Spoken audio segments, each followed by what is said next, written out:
All right, thank you so very much for staying with us. Now, the oil and gas industry was yesterday thrown into a bit of confusion as the chief executives of the Nigerian Upstream Petroleum Regulatory Commission, Engineer Komolafe, and his downstream counterpart at the Nigerian Midstream and Downstream Petroleum Regulatory Authority, NMDPRA, Engineer Farouk Ahmed, resigned from their offices.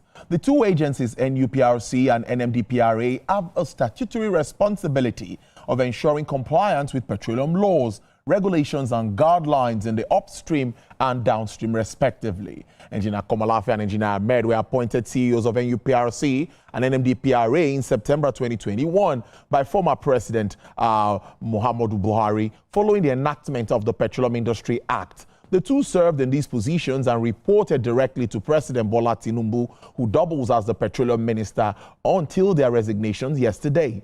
The NMDPRA boss was recently dragged to the Independent Corrupt Practices and Other Related Offences Commission by industrialist Mr. Aliko Dangote. Well, let's look at this critical issues, what it means for the entire industry. And my guest, I introduced him earlier, is Professor Omomi Iledare. He's a professor emeritus in petroleum economics, executive director, Emmanuel Egboga Foundation in Abuja. Prof, again, it's good to have you. Good afternoon and compliments of the season. Thank you, Tolulope. Good to be here, and thank you for having me.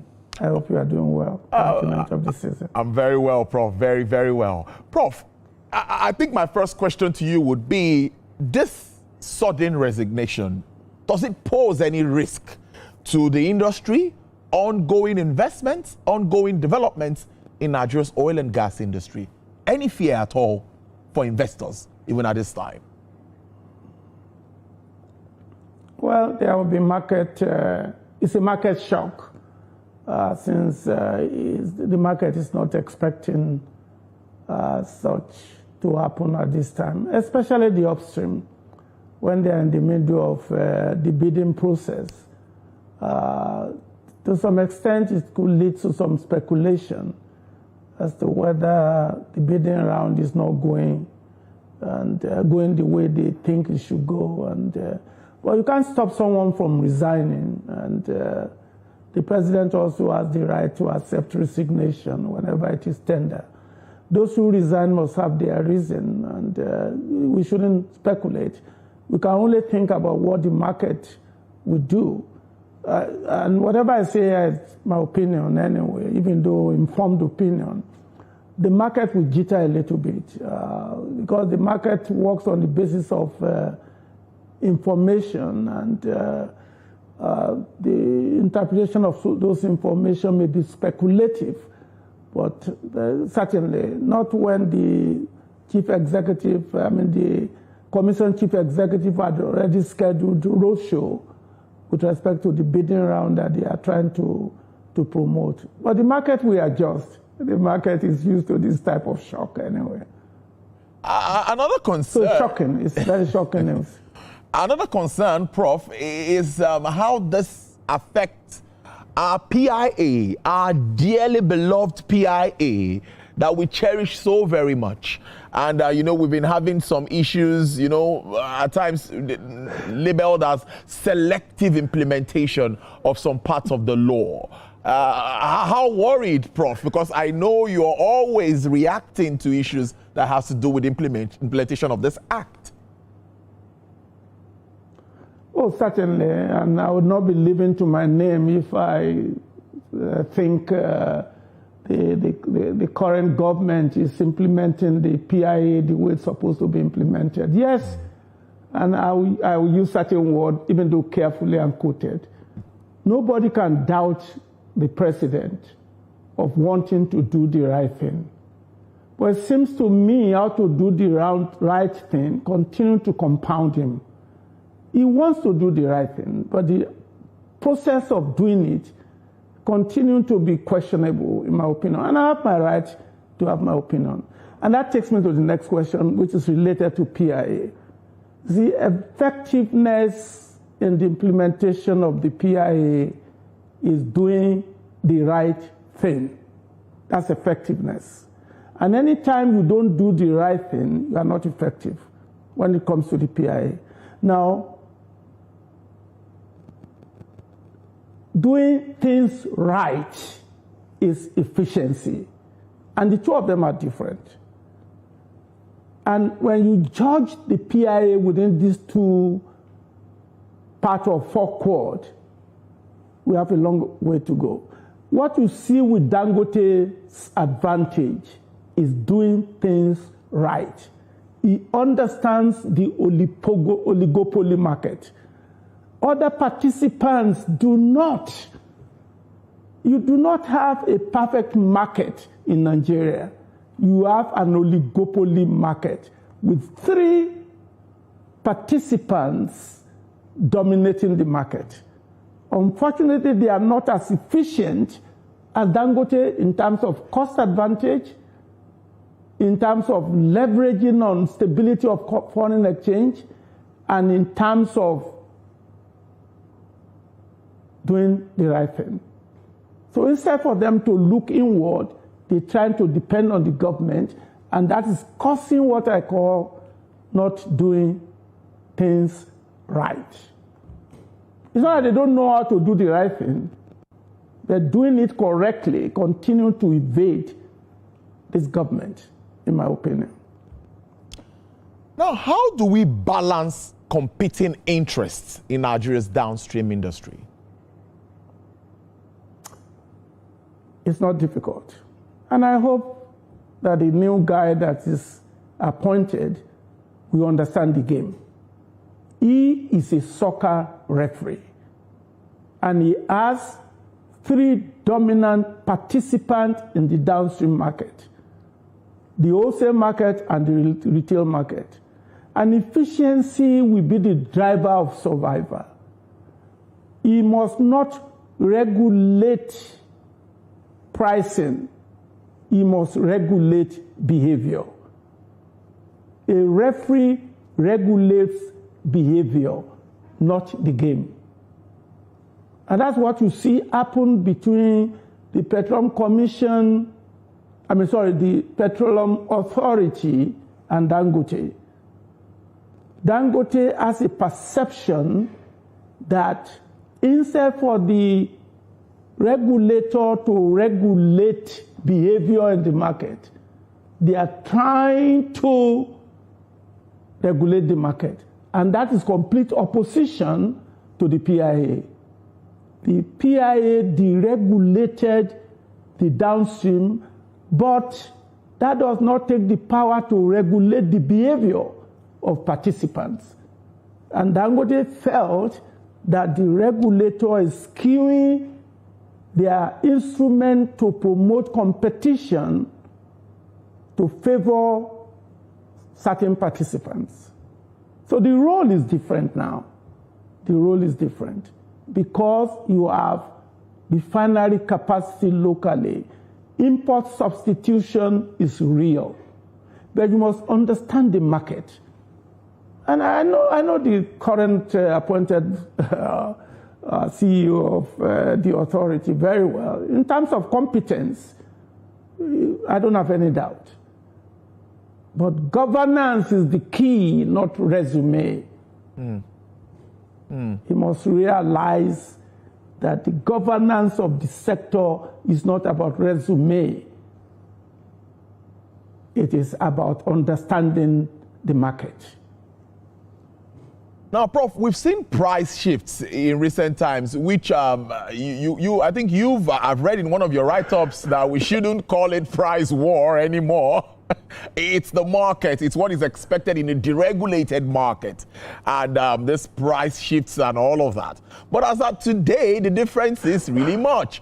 In some stations, it's selling for 740 naira. That's for petrol, PMS, or fuel, whatever you like to call it. And in some stations, I bought at 890 naira at another filling station in the country. So how do we balance this? Or my question really would be, how do we monitor transparency in pricing of petroleum products in a deregulated market? Tony Lokwe, I thought you will give me credit because it is on your station that I predicted that it is possible for the price of petroleum product in Nigeria to be below 800 naira per liter. Yes, you did. Yes. Yes. Just go and look at it. The market works. Now, give me permission to explain the type of markets that exist globally in the petroleum downstream. Go ahead, Prof. One is ideal market. It's called perfect competition. That does not exist, ideally. But that is the target. The next one is monopoly, where you have a single seller in the market. In that case, there's absolute barrier to entry. Nobody can enter to participate. The third one is oligopoly, which is high barrier to entry. And the fourth one, and I see Nigerians made a mistake. They equate monopolistic market to monopoly. That's wrong. Monopolistic market is the dominant market in the petroleum downstream globally. But for the emerging economy like Nigeria, what you have is oligopolistic market, which means there will be dominant players, just like the telecommunication, where MTN is the dominant player with Glo. So, and that's what you see is playing up. It's a form of competition in itself. And I just wish people will understand, the theory is not hypothetical. It's a proven laws that govern or emerge from theory. So what you have in Nigeria today with price going up and down is the way oligopolistic market behaves. So we should actually be happy that the market is working in Nigeria. You see, the regulation is not absence of regulation. Because you have to regulate standard, you have to regulate product, you have to regulate behavior, so as to make sure that whoever is charging low prices does not have a predatory intention to capture all the market. But the law is there. Where you run into trouble is when the regulator does not recognize that he has no favorite participant. And that's where equity and ethics come into play among regulators. But when you have regulators that are dominantly seeking captures, then you have problems. You have problems. Those are the issue. What you see in the market is the way to work. The price is determined by efficiency. Whichever of the participants in an oligopoly market has a scale efficiency, it becomes price leader. It does not set the price, but it has influence on the dynamics of the price. And that's not doing anything wrong. That's the market that you have. So the role of the government is not to set the price. The role of the government is to avoid inefficiency, ineffectiveness in the market. And that's where ethics and equity comes in. And it's not a command and control. It's a stick and carrot. Because the license of the oligopoly participants is issued by the government, and they know it. Now, the issue of importation or reducing or stopping importation is something that also comes to my mind. We have a look in-country refineries of 650,000 barrels capacity or production capacity. Now, looking at the figures available, I'm sure you see the figures. Can this refinery meet with our present demand? That's talking about the market demand. Can we totally eliminate importation at this time, practically looking at the market? I like your views around this, Prof. No. But you cannot favor importation against local refinery expansion. No. And nobody stops you from importing television or furniture. Don't you have furniture makers in Nigeria? We do. I don't just know why people think one behavior in other sector should not be applied to other sector. The same thing with rice. What you do as an economy is to look at how to expand your economy in such a way that the society's welfare is optimized. And I'm not sure Dangote is asking you to not issue import license, but don't issue import license discriminatively. Don't use one instrument to promote competition against domestic players. And that's the issue. And that's why you see all over the world, you see what Trump is doing with the concept of tariff. It's not to punish. It's to make sure that there's fair competition. And the government cannot control what comes out of Nigeria from the refiners there. So he can then find a way to make sure that every participant is not overtly supported glaringly by the government against other participants. Let the price be determined by 4 important factors in Nigeria: foreign exchange rate, scale economy, the price of crude, and the number of participants. The new dimension in Nigeria with respect to the petroleum downstream market is not the government fixing the price, it's the government ensuring there's no market failure.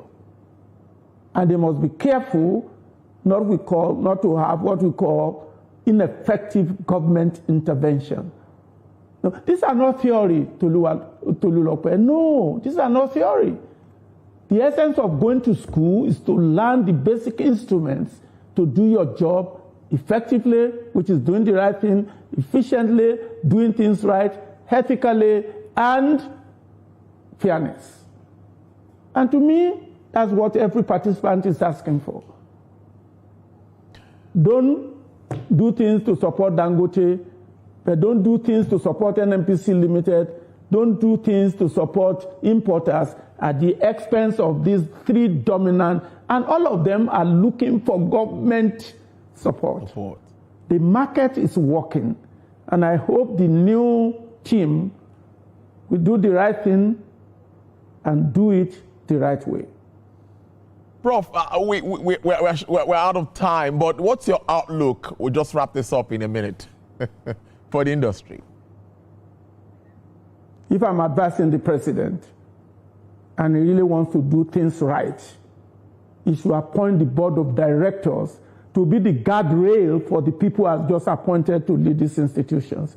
Whatever failure the CCE and the ACE has is because they have no board for the last 3 years. And you will see before the executive commissioners, the board was before them in the PIA. Section 18 is where you are talking about the executive. Section 17 and before is where you are talking about the board. The president must do the right thing in order to do things the right way. The board of directors of the authority and the commission must be appointed if these 2 new executives will function well. And I'm not an applicant because I've advocated for this. No, I'm not. Let the president do the right thing for the petroleum sector. That is the engine that will grow this economy. Without the board of directors of ACE and the board of directors of the commission, everything is not doing the right thing, in my opinion. And luckily, I have the right to make my opinion known. Let him do the right thing. Appoint the board to be the guardrail for these 2 people you have just appointed. Because it's not about resume, it's about governance. And the board will provide the guardrail. And that is what the sector needs. That is what's going to take uncertainty out of the petroleum sector. The president cannot continue to be selective. And finally, since you give me the time, let him give us a leader on seat as the Minister of Petroleum Resources. And I'm also not an applicant. Professor Omawumi Ledare, thank you so much. Professor Emeritus Petroleum Economics, Executive Director, Emmanuel Egboga, Foundation Abuja. Thank you, Prof. Do enjoy the rest of your day. Always nice having you join the show. We appreciate this. Compliment of the season. God bless Nigeria. Thank you. All right then. All right then. Well, let's